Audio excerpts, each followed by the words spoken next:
Hello বন্ধুরা, welcome to my channel গল্পের শহর।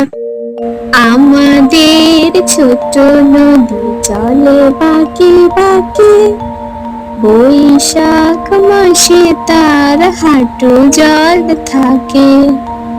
আমাদের ছোট নদী চলে বাঁকে বাঁকে, বৈশাখ মাসে তার হাঁটু জল থাকে।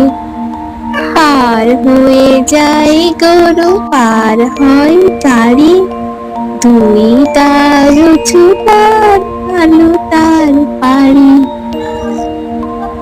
আমাদের ছোট নদী চলে বাঁকে বাঁকে, বৈশাখ মাসে তার হাঁটু জল থাকে। আশা করি তোমাদের এই ভিডিওটি খুব ভালো লেগেছে। ভালো থেকো বন্ধুরা, বাই বাই বন্ধুরা।